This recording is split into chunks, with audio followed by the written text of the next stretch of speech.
How's it, everybody? Got a proper conversation for you today. I'm here with Greg. How's it? How's it, Rice, yourself? Lekker. So I'm here with Greg, and we're going to talk a little bit about his life. And I think you guys are going to be riveted, absolutely riveted. It's a fascinating story. And check how it's going now and what's happening in his life now and what his future plans are. But right now, over to you. All right. You want to let us know? I think the best place to start is at the beginning, I guess, Yeah. Look, I can go through my whole life story, which I've mentioned to you previously, but I think the best place to start would be my testimony, is where I asked for God for his intervention, where he could come to me, and how he saved my life ultimately. Yeah. So in about 2015, I was really out chasing darkness. I was fully in addiction at the time being. Yeah. And my old man kicked me out of the house, and I didn't really have anywhere to go. Okay, I'm going to stop you already. Okay, so where were you born? So I was born in South Africa, born in Johannesburg. Lived in Johannesburg pretty much my entire life. Yeah. Never really traveled outside of the borders of South Africa until I was about 20 years old. Then I went to Italy and then went to Switzerland. Okay. But apart from that, I stayed in South Africa. What, like backpacking and stuff? A little bit of backpacking, more social touring. All right. So like just seeing the beautiful things South Africa had to offer. Yeah. And then in 2013, somewhere there, was the first time I left South Africa with ill intent. I went to Mozambique to join a private security group where we had to look after a gentleman. Later found out he was on Obama's top 10 wanted list. Okay. And that was when I sort of introduced myself to evil and violence. Okay. So do you have any kind of in terms of, I want to just get into the violence part of it, the evil we'll get to, and you were talking about 2015, we're going to go straight back to that. Right. But where, do you have any kind of formal training in, security, combat sports, anything like that? So I got into the combat sports later, but my first introduction to that was I got a Sierra license, and then I got my close protection license, and I started doing all that. So you were trained by someone to do that? Yeah, right. in close combat quarters and hand-to-hand combat especially. And then I found an interest in knife combat, and I took some extra training up into that. All right. Then when I went you've been trained. It's not something that you just sort of like a lot of us. Look, I'm also trained. I was trained in the cops and all of that. Yeah. With all kinds of fun stuff. But most of the guys that I came across, like in the clubs and bouncing and all of that, were sort of self-trained and did a bit of boxing or MMA wasn't big in my day. It was more the boxing, the stand-up.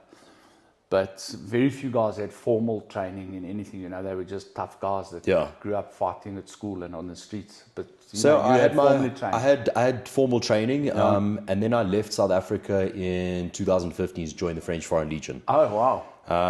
And then I went to French Foreign Legion. I enrolled in Marseille. I let go my South African name, and then they gifted me a name there, or they gave me a name there. It was Richard Mill, if I remember correctly. Right. And that's where you hand in your passport, and now you relinquish your old life, and you're their property, and you do their will. Yeah. And I was there for about 7 weeks going through the basic training. And as they were escalating the basic training, I started limping quite seriously. And they pulled me into the medic's office and they said, why are you limping? And they had a look at my knee, and there was a small scar there from a previous role years ago where someone stood on my knee and they snapped my patella tendon. And I didn't tell them about it when I enrolled. But obviously with the hectic training, I started limping and it was becoming a little bit problematic. Like niggly. So they said to me, I actually need to go back to South Africa and get the full medical documentation and tell them what to do. So after 7 weeks of afkak, they just said to you, of drills, of polishing boots, of learning French, of assembling weapons, taking them apart, shooting. On that note, when we were in the South African Police College back in the 80s, I joined the police because I really didn't see any value in going to the army. I mean, why go sit on a foreign border for 2 years? When I can be of some good in country. Right? That's what was one of my reasons. But the main reason is I thought, being the slapgat that I was, I thought, the police training would be a lot lighter than the army training. And I was severely mistaken when my platoon leader, a guy by the name of Pieterse, who had come from, he'd done his 2 years military and then decided to join the police after that. And he was a double wing parabat, full maroon beret. Sure. And after like the first week, where I nearly died like 3 times, he carried me along with another guy a few times, like physically. Yeah. He said to me, this is same level as paratrooper training. Yeah.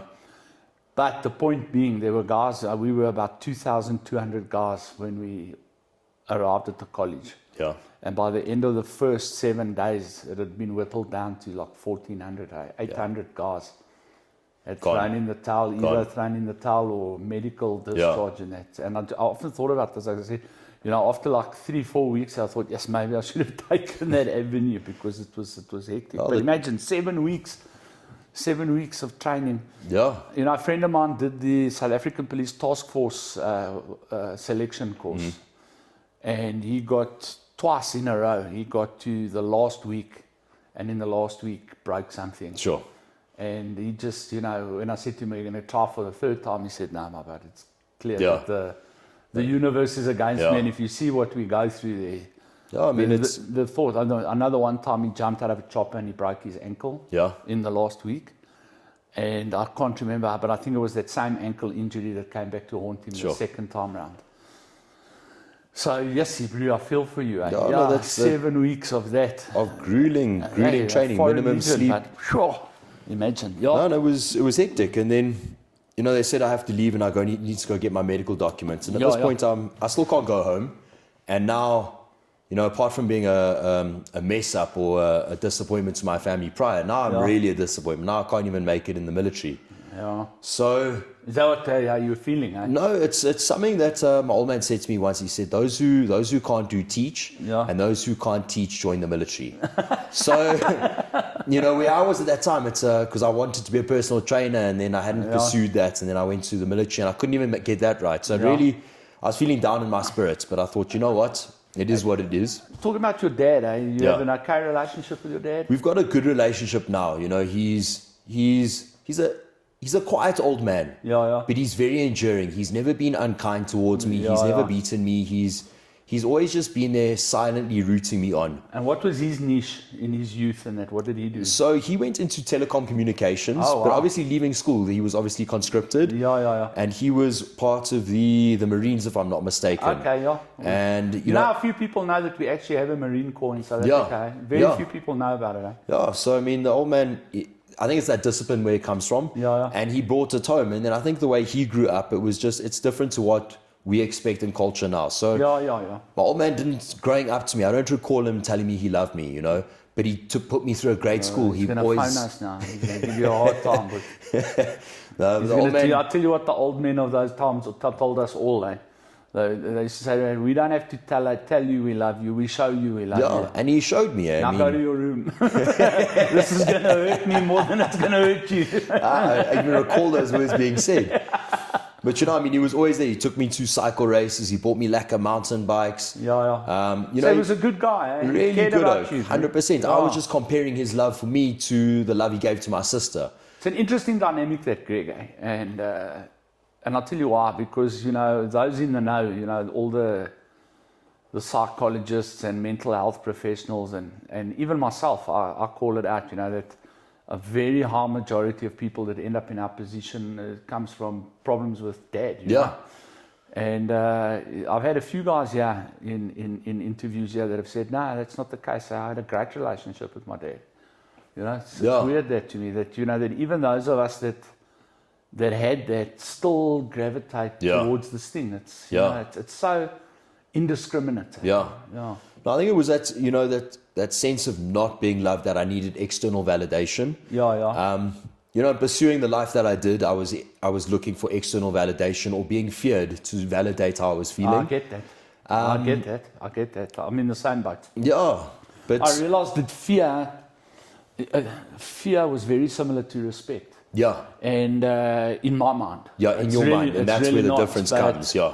But, we instilled respect through fear. Yeah. I get it. Yeah, and that fear, you feed on other people's fear. Yeah, and you become addicted to that itself. Absolutely. For being respect, people want to listen to what you have to say. People are enticed by what you have to say. But when you fear, people are forced to listen and they can't question back. Yeah. And we confuse that in our own minds, So we think, because I'm now feared, I'm respected. But it's not. They're two entirely different principles that we've interpreted to be the same. Yeah, correct. I agree with you. So you went to Mozambique? So I went to Mozambique, and that was my first taste of violence. Getting to do some training, got to spend time with quite a numerous amount of gentlemen. Some of them have travelled overseas to join BKFC. I just want to say this, names and dates have been altered to protect the guilty. Yeah. Not the innocent. And then, we got, we really did get involved way beyond, what we initially thought we were getting involved into. Okay. And, at that time, we'd been confused with what fear and respect were. It's the first time I felt respected because Oaks didn't want to be like chommy with me. Oaks wanted to be like, okay, what do you have to say? All right, yes, sir. Yeah. And that was seeking your leadership. Yeah, but I don't think it was even leadership. I think it was more, again, from fear. They didn't want to cross with what you had to say in case you went in your different tangent and interpreted them wrong. Yeah. So I left there, and I now had a bit of. Were you using any drugs at that point? Not there. There I wasn't. Yeah. I mean, we were working 12 hours on, 12 hours off, 7 days a week. Yeah. So it was quite a hectic. It was there for about 4 to 6 weeks, somewhere there. Okay. And then I had my 1 week off, and I came back to Johannesburg, had some money in my pocket, and then the security contract just abruptly ended. Okay. The gentleman had decided then and there he was going to, initially the plan was for him to leave Mozambique to get into South Africa, and from South Africa get overseas. And we weren't able to successfully get him over the border until I left Mozambique. He was able to get himself out. Yeah. And then the contract was done. I sort of lost. I didn't know where I could be, what I could do. Yeah. But I still wanted to pursue the same work line. And a security military. Like a security detail, but more on the front line of gun running, of enforcing, of really watching over, being an overview and pulling triggers. Yeah.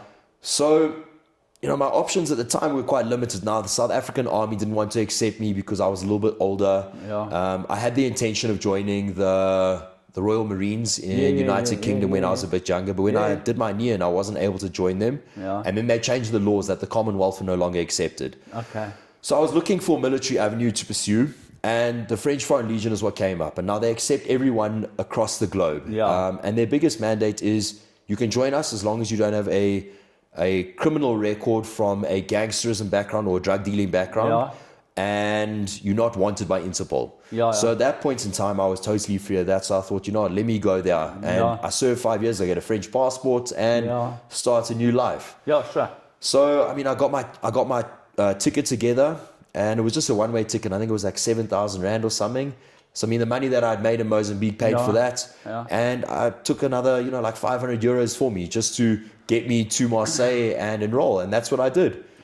And that I also wanted to join the Foreign Legion. Yeah, a lot of Oaks do. And I got all the inquiries, and I've got all the where I had to go, and I knew where to report, and I had the addresses, and the French embassy in Pretoria had told me exactly, because I wanted to just sign up there. Yeah. And they said to me, no, you got to get to Marseille. Yeah. And I've got hold of SAA, and I think the air ticket you first got to go, I think, to Paris or to Toulouse or wherever. Yeah. And then you got to catch a bus to Marseille. Yeah. I remember it. Or get to Marseille. Yeah. And so I was like, that's it, that's my plan, right? Because I was also fighting an intense criminal case that I'd picked up in the police. But I was on crack. Yeah. So I get $500, and then the dealer gets the $500. Then I get another grand, and then the dealer gets that grand. Yeah. And just never materialized.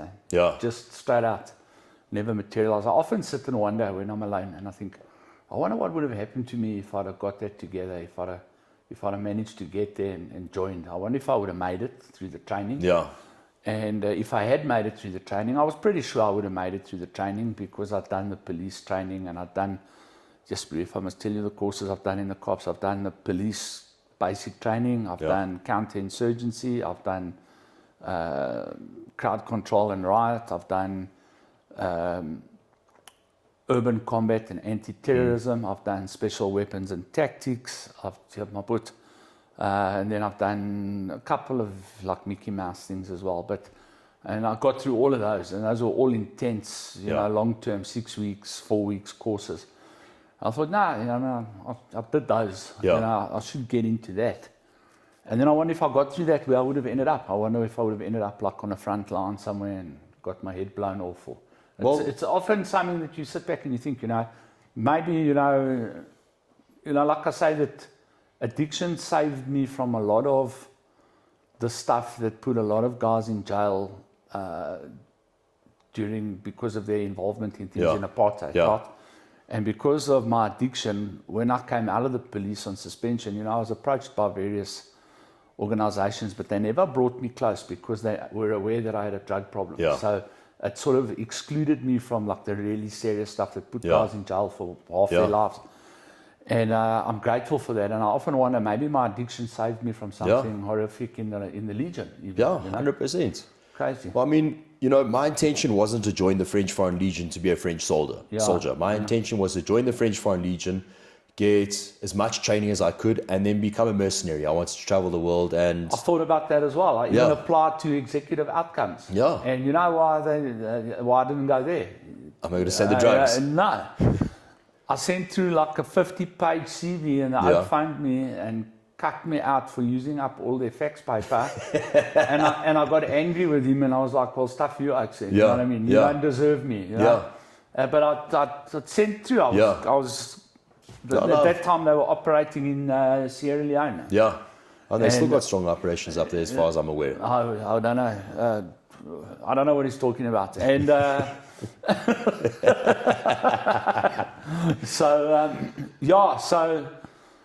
and that was at the same sort of time as the Foreign Legion thinking. So it was Foreign Legion or executive outcomes, but you know, as life goes.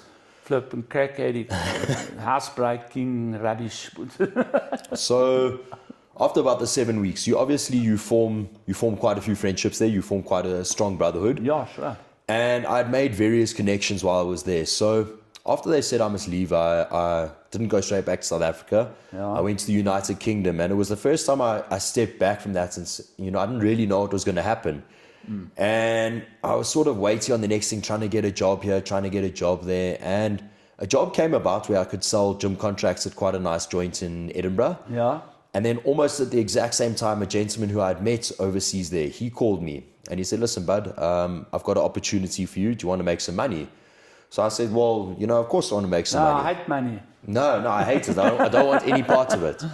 And he said, you get to carry a gun, I'm sure. And he said, you know, you can make real money. And I said, well, you know, I'm pretty much down and out. So real money sounds about right. So I said, cool, just get to Heathrow Airport and I'll get you an air ticket and off you must come. So I jumped onto the airplane and flew to a country, Eastern Bloc side, and arrived in the country, met up with him. And as soon as he arrived, he took me into the hotel and he said, listen, this is the job. We're going to XYZ. XYZ. And I said, you know, this sounds absolutely lacquer to me. And, you know, the operative was to go into a land, eliminate a drug dealer and get Big Tom and then leave. So I landed in the one country and then we needed to get into the country of the execution. So I climbed through the borders with this gentleman. You know, but prior to this, they treated me very well. You know, girls, drugs, cocaine, clubbing. You know, was that your first exposure now to drugs or not? I'd been exposed to drugs a little bit earlier, but more in the clubbing scene. So I got involved in the clubbing scene, also involved in little basic security details and bouncing. And I was particularly here in South Africa. And I was particularly gifted in the stature that I am. I'm not too much of a big man, so I don't stand out too much. So I was able to blend in fairly well. And I was able to find all the gentlemen who were selling the drugs in the clubs. And I would then take them out, we'd scuffle them up a bit, take their drugs, throw them out, and you know, that's what it was. And then at the end of the night, I'd take a certain paycheck or take a bit of the money that we had taken from these drug dealers. And when I started doing that, that's when I got heavily involved in the drugs. You know, it was because of that actually my family was disappointing me, and my old man said, you know, rather leave. So left, and I was on the straight and narrow, you know, relatively behaving in what I could. I mean, it's not like you can get drugs in the French Foreign Legion. But after I left, and I heard if they catch you with it, there you got a problem. No, if they catch you with just a Zol, you got a big problem. Yeah, you know? I heard so. So if you got bigger stuff on you, then a friend of mine had to run away because of that. Yeah. So you can find yourself in. You can never go back to France. Never go back to France. If he sets foot in France, they'll arrest him, and then he'll serve by the Foreign Legion prison. He's a deserter. But it was because of weed. The one guy got caught, and they said they're coming for you, and he ducked and left. But he ran out the country, left. With his fake passport. Well, his real passport, but no, he didn't have a passport. He had to leave there, and then he had to get to another European country, go to the South African embassy, and have his passport reissued to him. And he had to wait on the streets for that because he had nothing. And it's got hold of his family, and then his family flew him back. And you know, when you're on the streets and you're desperate, you're willing to do almost anything. But when you need to escape, you make a plan. And no, you had to get out there. He said if they the other guy that didn't go that well for him. He doesn't elaborate because he doesn't know what happened to him. But they'd seen previous cases, and it's not pretty. I mean, it's not normal jail institutions there. No. It's like military discipline barracks to the max. You know, hot boxes and all kinds of things. And many of the kind tortures they've got out there. So, especially if you find yourself in that base that they had in Algeria. I heard, because I've known a few guys that have been to the Legion and have come out. I actually ride with a guy who's still in the Legion, but now he's a French citizen. And I mean, he comes to South Africa once every 2-3 years, you know, and we ride dirt bikes with a guy. And, you know, he's told me some flipping, very lacquer stories as well, I must be honest. I mean, the Oak loves it. He's a professional soldier, you know. But for the guys that don't toe the line, you can get lost in the desert. Very much so. And, once you get lost in the desert, there's no way of saying if or when you're coming back. No. But so there I was in this country. And you know, now I've been exposed to this life again, and it's addictive, eh? Stupidly is. You know, just for the guys that are watching, people that are watching that have never understood crime, the life is addictive. It's the drugs are one thing, but the life of crime, the power, the notoriety, it's massive power. You know, you in the underworld. You go to clubs. You pay for nothing. You know the respect you receive from your peers in the life. Even, you know, the average person that comes to the club, you know, those guys, you know, stay away. You know, you thrive on that, stay away from me. You know, it's that fear that you thrive on. It's a complete addiction on its own. So then, so you know, now that I've really been introduced to this, and I thought, you know, this is what I've been looking for. This is what I want. I hear you. So now they say, okay, cool, we need to get to the country of the execution. So, you know, you normally go through border posts and you check in, but obviously I'm not meant to be in this country. So we climb through the mountains, trekking through the snow, arrive in these small villages. It was like proper Navy SEAL. It was a whole expedition on itself. And then we travel by a little taxi. We get to a little town. They put me in an apartment. I'm in the apartment for a week or two. You know, and then we're having a couple of excursions. We need doing observation, checking things out, surveillance. Making sure. Did you do all that stuff? So we had a perfectly plan that was ready to execute, and it was as simple as, you know, we walk in, or it was myself, and then I had my teammate who was going to drive me out, and then I had a third teammate who was going to get me out the country. Yes, you know, there's a part of me that's actually envious. Can you believe it? No, that's something I would have loved. At the time, it really was, and it's. You know, it was exciting. It was something like you see on the movies, and you thought, you know, this is what I'm going to do. You know, the problem sort of came in where the plan kept on being stalled, so it was meant to happen in the first week and then it didn't, then it was meant to happen in the second week and it didn't, then it had to go in the third week and it didn't, and eventually after 4 weeks, you start thinking, why is it not happening, what's going on, and you sort of having these second thoughts, doubts. But I think it was also in that time something was happening. Your spidey senses start tingling. They started tingling hard. Yeah. And so just for points of reference for the viewers, it's the job I've been given for the person I had to execute was the Pablo Escobar of that region at that time. Yeah.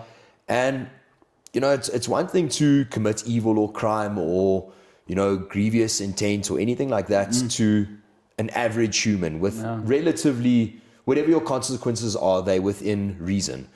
But when you start, executing drug dealers who are at the top of their game, the repercussions reverberate further than just yourself. Yeah, and the how can I put it? The level of execution has to be more precise, and the level of resistance is going to be 50,000 times. Yeah.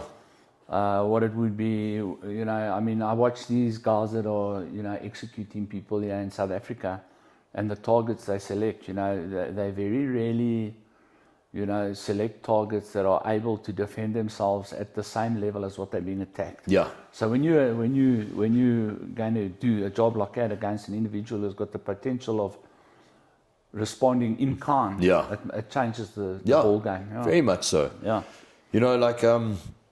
I'll go into a bit more detail soon, but in hindsight, it was a death mission. It's, I was going to go and perform a job. That's why they picked you, because that's exactly why. Look at your credentials at this point, right? Yeah.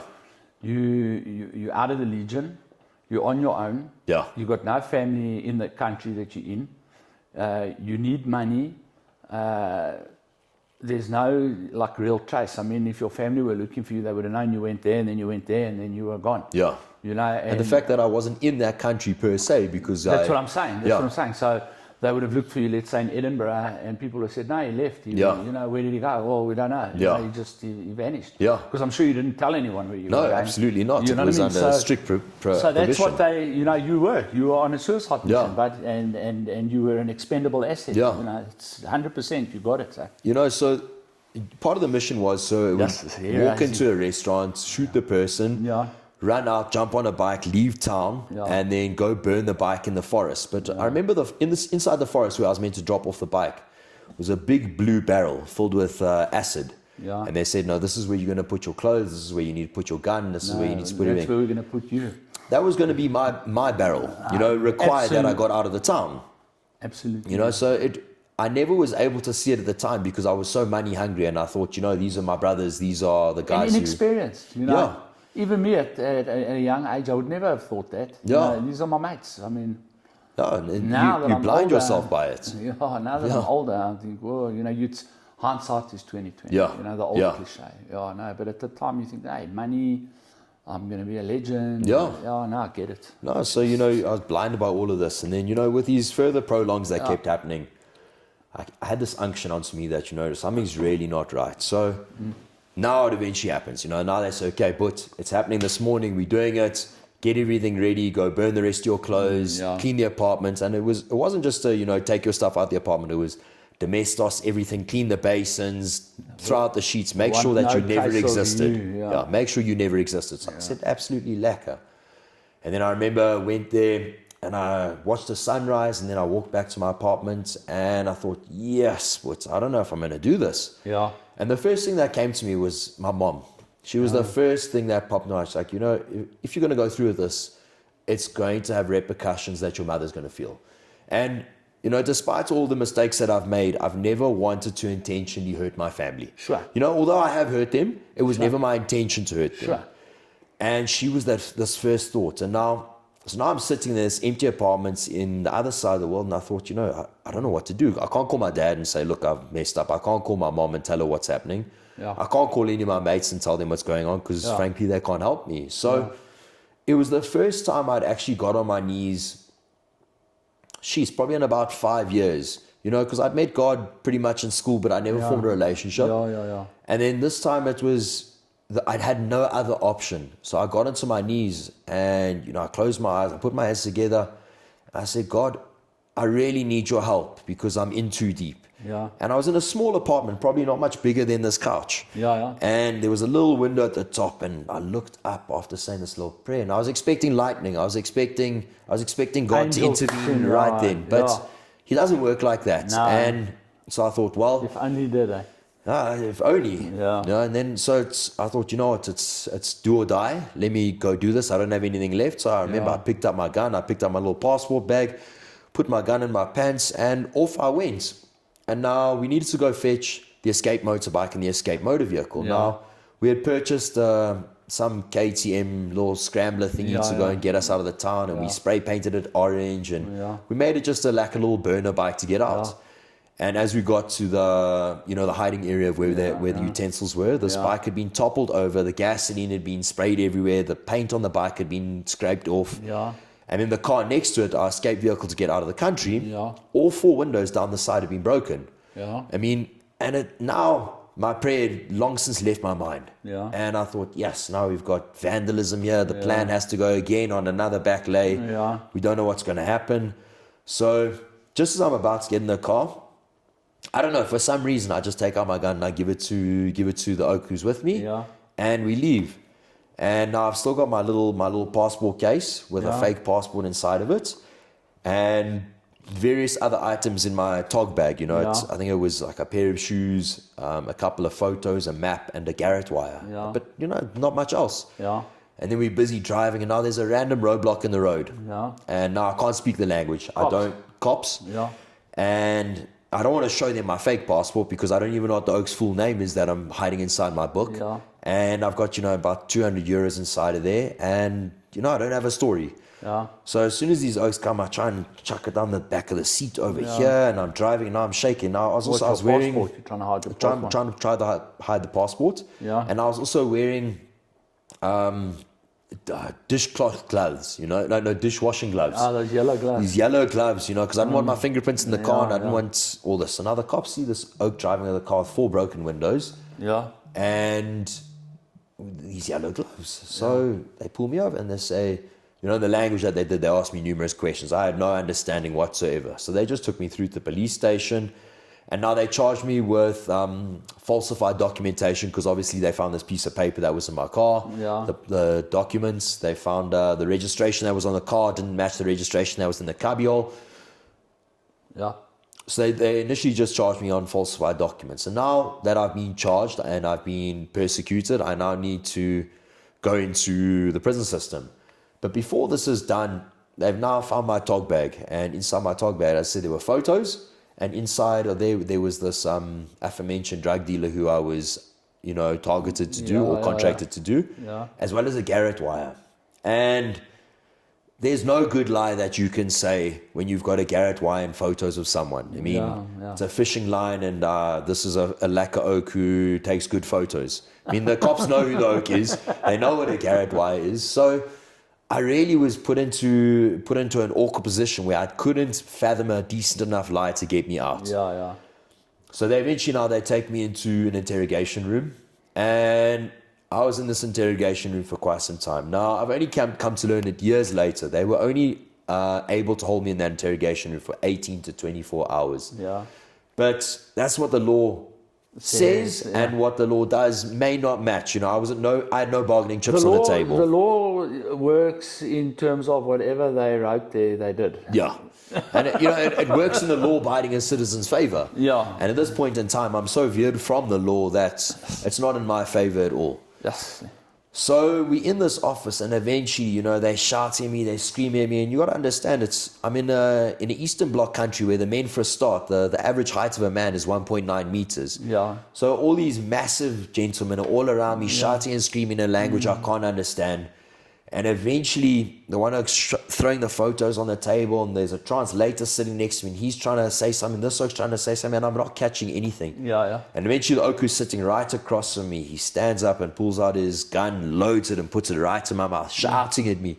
And the translator is calm as anything. He says, listen, man, you're not in this country. No one knows you here. If you don't sign this piece of paper, you're going to be dead. So I thought, yes, I don't really have much of a choice. That's negotiation. Yeah, 100%. And they had all the negotiation chips. You think, eh? Yeah. I really was. I was put into a rock and a hard place, and my choices And he's not went. wrong. I mean, fake passport. Yeah. No one knows where you're going. Yeah. I mean, so just by him stating that, I realized the severity of my situation, and my only choice to live at this point is sign. Yeah. So, I mean, they'd given me a brief to what there was some of it, but not all of it. And I thought, let me just sign and I can defend the rest in court because I know what I've done, what I haven't done, and I'm willing to fight it. Yeah. So I signed this thing, and then they take me to prison and they throw me into the worst cell possible inside the prison block. Yeah, yeah. And when I say the worst cell, I mean Eastern Europe. In Eastern Europe, it was, the prison itself was better than a South African prison, I can say that. Yeah. The men inside were considerably tougher. Yeah. But the particular cell that they put me in, it was known as the punishment cell in the block. And it's basically, if you'd been causing nonsense in the prison, they would put you, if you were caught with a communications device, they put you here. So they put me in here because they wanted to make sure that I would hold true to the testimony I've signed and just nod my head and say, yes, sir, no, sir, yes, sir. Big time intimidation tactic. 100%. Yeah. And so I get there. Now there's pillows. There's 3 pillows about this size filled with mites, ticks, lice, and whatever kinds of bugs you can get. There was a hole in the wall of the cell where rats ran. The one day I threw a piece of bread into the wall and there was probably about 150 rats that came to eat that piece of bread. So it was a filthy, filthy cell. And I had a pair of shorts, a pair of shoes, and a t-shirt, and that's it. No toilet paper, no toothpaste, no soap, no nothing. And obviously I can't speak the language, so I can't ask for amenities. Yeah. And when they do open the door and they shout something at me, I have no idea what they're saying. Yeah. So I was in this cell for about 8 weeks. Yes. And during this time, they took me through to the special prosecutor's office. Yeah. And then they charged me and they said, so based on the testimony you signed, you said that you've done various different things whilst being in the country, including the murder of an individual and the planned murder of a second individual and a planned murder of a family. So you actually confessed to a murder you didn't commit? Exactly that. So I put myself in deep water, but I didn't even realize what I had signed. Yeah, because they wanted to close cases. No, they just wanted to, be done with that and move on. I know. So, I really was way in over my head. But, at this point, it was a small grace. They put me under 24-hour surveillance and I didn't have a bathroom door or anything because there was a camera, because they said I was a high security risk as well as being a high risk individual. Yeah. From coming from the organization that I'd been accused against. And, so I really wasn't in a comfortable state. But under this 24-hour surveillance and facing the charges that I was, suicide was not a thought, it was a plan. How can I kill myself as quick as possible? Option. It was a very viable option, a better option than a 40-year prison sentence. Sure. And, so I'm sitting there and I'm trying to think, how can I kill myself quick enough before the guards can stop me from finishing the job? Imagine. And I was never able to. I mean, as soon as I stood on the prison bars, they'd run into my cell and they would stop me. So, that was a grace that was given to me just by the draw of the luck. Or luck of the draw. Yeah. So now I'm inside this cell, and then eventually after 8 weeks, someone opens up my door and they tell me that there's a lawyer here for me. And now I just had a state lawyer who really did not want to be a part of all this. So they wanted to just get it done as quick as possible. And then they opened the door and said, no, you've got a lawyer here. So I thought, yes, this person's now come out to, look after me. Yeah. And I get in there and it was one of the, I want to say famous, but more like infamous lawyers of that particular region. Who's represented all the baddies and all the famous, all the rich and famous, and the worse, the better it was for him. And he rocked up there. And I remember him telling me, he said, listen, it's very simple. You do exactly what I tell you and everything will be okay. Do you understand? So I said, yes. Yeah. Then he pulled out a piece of paper, put it down. There's my dad's signature. And it said, I hereby state that this lawyer is now my lawyer and all legal representation will go through him. And they had already been to my dad in South Africa and this oak's in another part of the world. So I thought, yes, my family's done well for me. Yeah. Now, I later came to learn that within a couple of days after my arrest, there were oaks who came into my private Boomdorf estate and they knocked on the door and they said, listen, your son's over here. He needs to follow the legal advice we're going to give him, sign this piece of paper. So I thought, at this point, I'm not in communication with my family. I don't know what to do. So the syndicate is operating? They are operating further than just the country I was in. Yeah, sure. And so there I am, and I think I've got legal representation. And the first court hearing we go to, so you also need to understand, I was in court from 2015 till 2017, anywhere between, I want to say 25 and 50 times. So once a month for 2 years. Once a month, sometimes twice a month, sometimes more. But within a 2 year span, often. I was going all the time. And I'll tell you, there's no more scary place than being in a holding cell is one thing, but being in a courtroom is terrifying. Yeah. And then eventually it was my first big hearing at the special prosecutor's office. And then the lawyer comes and he starts shouting, screaming, pointing, pulling up this document, that document. And then he said, my client wasn't even in the country in April. He only arrived in the country in May. And now the prosecutor's eyes open up and they're looking at their notes. Yeah. And then that's when they acquitted me of the first murder. Yeah. Because of the, I'd been in Heathrow in April. Yeah. And I had a stamp and there was video footage of me. Yeah. I was able to acquit myself from the first charge. Okay. And as soon as I was able to acquit from the first charge, the prosecutors, they were like, yes, maybe this whole thing is a fabrication. Yeah. So that was a little grace on its own. So how did they determine you at Heathrow again? Where did you get your original passport from? So I have a South African and a German passport. Or was the stamp in the fake passport that they had? No, the stamp was in my German passport. Okay. But, just from sheer good luck, they said, no, just do it like this. And I said, no, I'm traveling on my real passport. Yeah. And I traveled on my real passport. And because of that, they were able to backlog it and see that I was stating the truth. Okay. So now eventually it goes by. I'll check, because they scan it when you go through. Yeah. So it must have been about, I can't remember exactly, but it was anywhere between 12 and 20 weeks. Then the maximum charge which I was facing, or the charge I was facing was a 40-year bid, end of story. Yeah. Now they changed that tune to a maximum of 15 years. And now you got to understand. For the conspiracy charge. For the conspiracy charge. So now, when you've been sitting on 40 years, now they tell you you're only going to do a maximum of 15. I thought, yes, I'm still going to be a young man when I get out. So I was 24 when I was arrested. I thought I'm going to leave when I'm 64. Yeah. Now all of a sudden they say I'm going to do 15 years. I scheme I'm going to leave at, like 38 or 39 years old. I can still make a life. Yeah. So that's when my mindset changed. And that's when my prison stay it changed entirely for me. I was no longer depressive. I started feeling hope. Yeah, so I'm going to short circuit it because we're running a bit out of time. Yeah. So what did they convict you on? So they convicted me of organized crime with grievous intentions. Okay. It was the only thing they could pin on me. And then what did they sentence you to? And they sentenced me to 7 years. Yeah. And after 5 years and 1 day, I was granted parole and was able to leave the country on the requirement. I never returned to the country for 25 years. And then you came back here. And then I came back to South Africa. And were you happy to see the mountains and the fields of South Africa?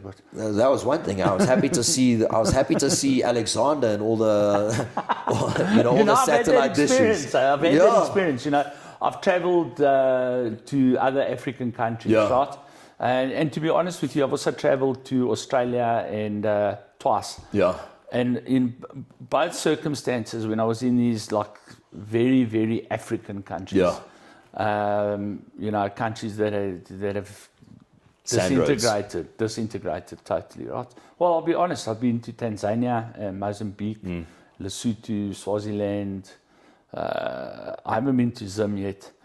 But, I've been scuba diving in Mozambique a good couple of times.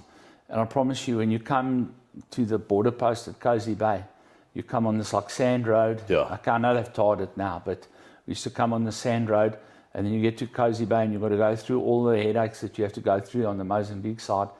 And then you arrive on the South African side and it's like a complete... Yeah. It's like going through a interdimensional portal. Yeah.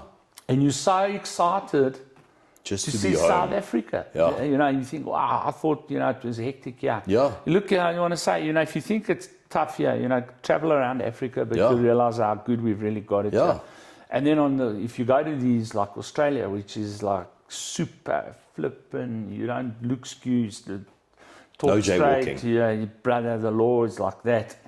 And then you miss South Africa for the fact that, there's a bit of leniency and, and then when you land here at Old Tambo and you see those South African customs guys and our police, and even the guys that are cleaning even the high aces. And you're like, yes, bro, I'm so happy to be back. It's a crazy feeling, eh? Oh, it was surreal coming home after that time. And firstly, I wasn't expected to have made it home. It's inside prison. There was a bounty on my head.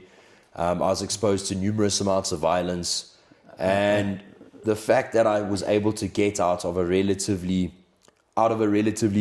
long-term sentence unscathed and able to return home was a blessing by itself. But I believe that when you arrived here, the same organization recruited you here. So look, the organization, they helped me get through that court case. They helped me in numerous ways so that I wasn't charged as heavily. And because of that, you owed a debt. I owed a debt. So, make no mistake. Their tentacles are here. Their tentacles were well within my life. And I mean, make no mistake, I will always have a kinship towards them for what they did for me. Sure. But that gratitude will always be there. 1,000,000%. But there comes a point as well where you need to realize when you start walking a new life, especially a light in life, a way out of addiction, that no matter how gracious they were into you or unto you in that life, it no longer serves you in the life that you want to live, especially when it's with God. 100%. And tell me, in the prison, that side, drugs? So that side, there was quite a bit, more of your dirty stuff, especially the heroin, but majority was prescriptions. And I remember if you were in the wrong cell, I mean, so I moved in, once I was convicted, I went into the general population in the maximum security gangster side. And the one particular room I went into was with low-level enforcers, drug dealers, and thieves who did it for the organization. And all of them were junkies, for lack of a better word. And meds would come around at night, and there was 10 or 12 oaks in the room. And 11 of the oaks, excluding me, would all run and get their meds. And then they would come to a table like this, put their 20 pills down, crush it up, mix it, mash it, and they say, you get this, here's a cigarette, here's a coffee, and then they would all have their time, and they would always sniff it, So one or two of them would also take their cigarettes and lick their cigarette and wrap it in and then smoke it. So when you got back, is that really when the drug issue started? So the issue came back when I got back to South Africa. I was very against drugs, and I didn't want to touch it. And I got involved with a woman, as it always so happens. And the one night, she just gave me the ultimatum. I was either going to do drugs with her or she was going to break up with me. And after being single for close on 6 years and not having intimacy with another female, I was deeply in love with her. And I thought, if I just have one line of cocaine at the time, that it wouldn't be a problem. But the thing was, you open a door and there's no end to where it goes. No, one is too many and 1,000 ain't enough, buddy. And then, eventually now I'm back in South Africa, and now I've got a bit of a chip on my shoulder because I've been inside prison and the Oak scheme that I'm a little bit heavier than the average Joe. And another thing is, I can't say I wasn't afraid of police, but law didn't scare me the way it used to. So for a cop to having arrest me and throw me in the back of a van didn't mean much to me. And then the opportunity arose to sell cocaine. I mean, I couldn't get a normal job at the time. I mean, I hadn't really been looking. And then they said, no, you can sell cocaine. You can make anywhere between 500 and 1,000 rand a gram. Move 10 grams a week. You're just shy of, 5 to 10,000 rand. And it got to a point where I was moving. No, let me not lie. I was selling about 100 grams a week. I was probably schnaufing about 50 grams a week myself. So half your profit. All of my profit was going. On your own supply. Rule number one, you don't do. So that's where I messed up tremendously. We've all been down that one. And then my addiction just, you start escalated. Drugs, and as you're selling a gram, you're thinking, how many do you have to sell to be able to put one in your pocket? And then, you put yourself in a bad position to the point where I was one of these oaks spotting in the club, looking at where my extra stuff on the floor was. It got quite hectic, and then I pulled myself out of that, and I went to a mental institute, and then instead of being on the blow, they now give you the prescriptions, and that was a whole different ball game on its own. Then eventually it was, Did you get addicted to the prescriptions? I was taking the prescriptions religiously. Yeah. And I wasn't able to mentally function. When I say mentally function, I wasn't able to wrap my head around not having taken them. Okay. So I was fixated on the prescriptions. That's an addiction. And then, like I said, we can reignite this conversation at a later date, so that we can go into more detail. Like we can do a part 2 or whatever. Yeah. But how low did it go? Sure. So not as low as when my drug addiction took me in my teens, but I lost numerous amounts of friends. I was removed from jobs because I was catching new criminal charges. I was being thrown in the back of vans and fighting and just getting myself into unnecessary trouble. But to the point where, the beginning of this year, I found myself in a really good job with some godly gentlemen, men who I respected, and they did respect me at a point. And I know them; they still respect you. Yeah, and I respect myself again enough to recognize that. Yeah. But I was working with them, but then I'm still dabbling on the weekends here and then. I'm making a lot of stupid mistakes to the point where I lost the job. And, people have rock bottoms throughout their life. And I can tell you, being thrown into a prison facing a 40-year charge is a rock bottom like no other. Yeah. But this rock bottom, when I was fired in April of this year, was worse than any other rock bottom I've had because... Self-respect. Yeah, my self-respect was gone. My friends' respect is gone. The gentlemen who were trying to counsel me and grow me, they didn't really want to, be there and help me. But despite that, my best mate, who we both know, he always rooted for me because he saw something that I could have been or what I can be. You're not could have, what you're going to be. What I am going to be. No, what you're going to be, bud. And he just said, you know what, bud, why don't you take the chance and go to Walking with Winners, go to rehab and get your life right. Come meet another mental case. Come meet another mental case, and you might actually like the bloke, Yeah, it's not guaranteed that. But and you've been there how long now? Since April, eh? So since April, I think it's now I'm about 20, 11 weeks or something. And how's it going? How are you feeling? So the biggest blessing in my life, I can tell you straight up. I mean, not trying to, rub your shoulder or anything.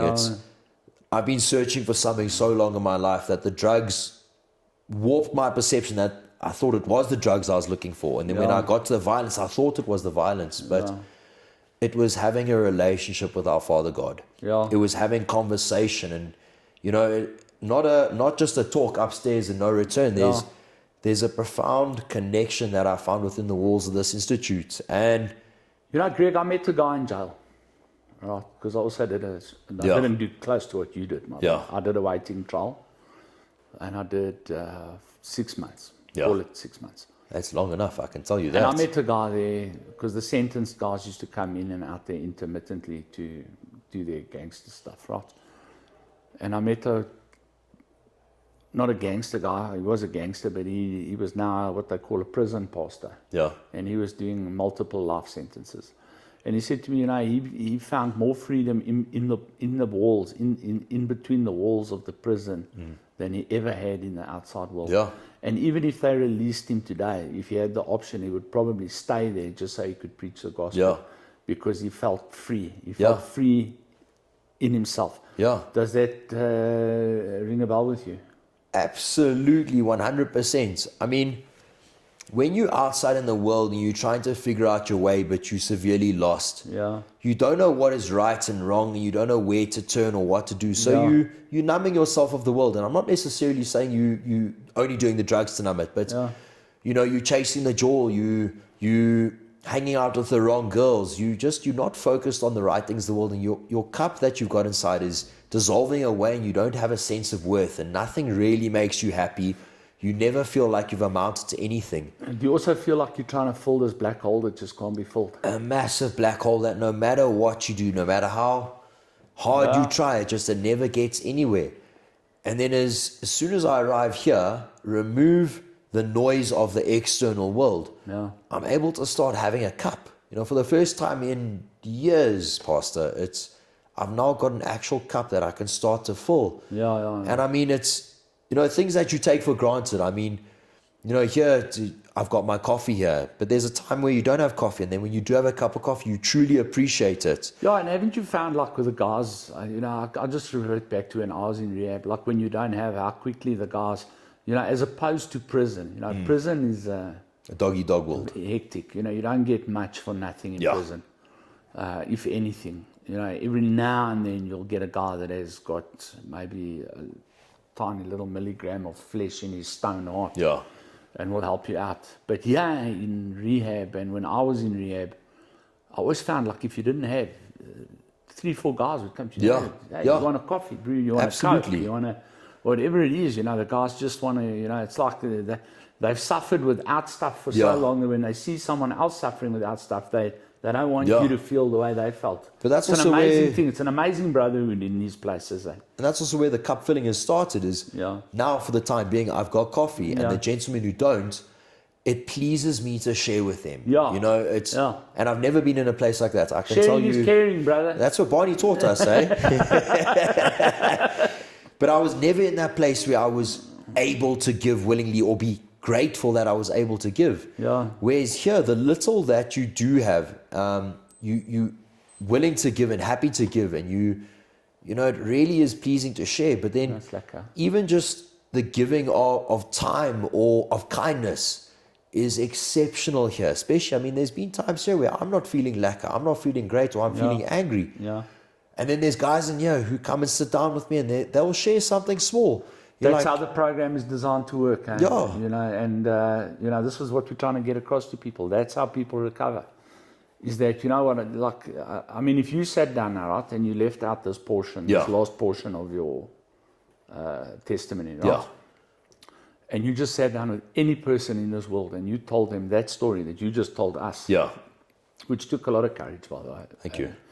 And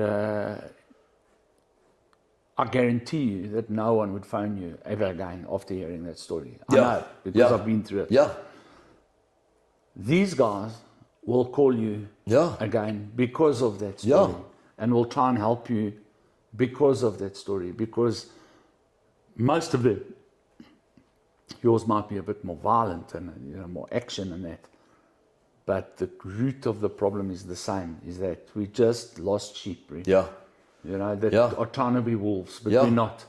We're not wolves. Something exceptional has happened here is guys have come to me here and they've asked me to pray for them because of something that they're going through. Crazy, eh? And I'm able to extend that gratitude because God has been so gracious to me. So if I'm able to just put a hand on them and we pray together and say, whatever you're going through, just, Lord, help us out. And it helps them out. And tell me, I know it's very early, but have you had any ideas of what you want to do in the future with your life? Well, just off the top of your head? Off the top of my head, firstly, everyone's always said it, you need to study, you need to study, you need to study. I've never really found anything apart from, boxing and apart from motorbike racing or Formula One driving. Hey, that's what I studied. I'm a flipping doctorate in those things. I studied them.